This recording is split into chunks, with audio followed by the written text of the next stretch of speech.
Hello everyone, welcome back to my channel. আজ অঙ্গনওয়াড়ি কর্মী এবং সহায়িকা রিলেটেড কিছু ইংলিশ প্রশ্ন তোমাদের জন্য নিয়ে এসেছি। দেখো, I have seen him, which tense is this? I have seen him, এটি কোন টেন্সে আছে? Present perfect tense, simple present tense, present continuous tense, present perfect continuous tense. দেখো, প্রথমে এখানে দেখে নাও, একটি সাবজেক্ট রয়েছে, তারপরে হ্যাভ রয়েছে, তারপর দেখো ভার্বের থার্ড ফর্ম মানে হচ্ছে পাস্ট পার্টিসিপেল রয়েছে।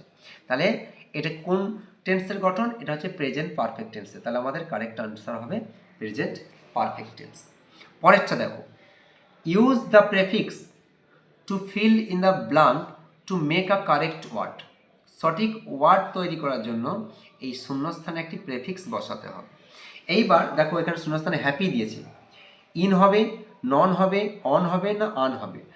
আনহ্যাপি হবে, কারেক্ট আনসার হবে আন। পরেরটা দেখো, he is blind dash is son's fault. এখানে টু হবে, ইন হবে, ফর হবে না বাই হবে? এখানে দেখো কারেক্ট আনসার হবে টু। কেন টু আনসার হবে তোমাদেরকে এটা অবশ্যই জেনে নিতে হবে। যদি কেউ সন্তানের প্রতি স্নেহ অন্ধ হয়, মানে সন্তানকে প্রচুর ভালোবাসে, তার দোষ ত্রুটি ধরতে পারে না, সেক্ষেত্রে যদি ব্লাইন্ড দেওয়া হয়, তারপরে কিন্তু আমরা শূন্যস্থানে টু প্রিপোজিশনকে বসিয়ে দেব। Identify the gender of the following noun. Dog, ডগের জেন্ডার কি হবে? Feminine, masculine, neuter, common? এটা আমরা জানি যে ম্যাসকিউলাইন জেন্ডার হবে, কারেক্ট আনসার।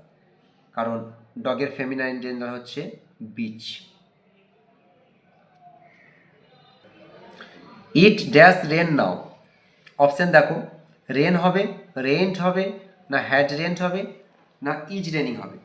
আমাদের কারেক্ট আনসার হবে ইজ রেনিং। কারণ এইখানে নাও মানে বর্তমান সময়ে কথা বলছে, মানে বৃষ্টি হচ্ছে, সেজন্য আমাদের কারেক্ট আনসার হবে ইজ রেনিং। হ্যাড রেন্ট তো হবেই না, পাস্টে রয়েছে। রেন্ট তো হবেই না, পাস্টে রয়েছে। আর রেন হবে না, কারণ হচ্ছে যদি বা হতো তাহলে এস যোগ হতো। ঠিক আছে, তার নাও দিয়েছে তো বলে সেজন্য হবে না এখানে। Which pair is different? কোন পেয়ারটা এখানে আলাদা রয়েছে? দেখো, নেফিউ, নিশ। নেফিউটা দেখো, এটা মেল রয়েছে, এটা ফিমেল। ব্রাদার দেখো মেল, সিস্টার দেখো ফিমেল। আঙ্কেল দেখো মেল, আন্ট দেখো female.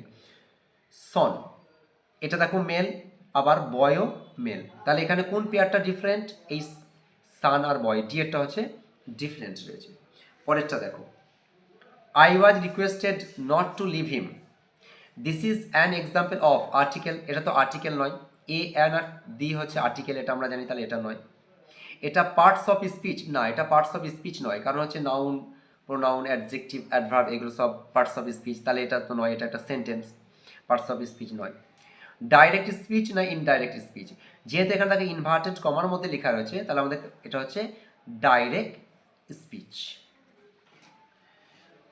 Past participle of run, রানের পাস্ট পার্টিসিপেল কি হবে? ইজ ড্যাশ দিয়েছে, fill in the blank with proper word.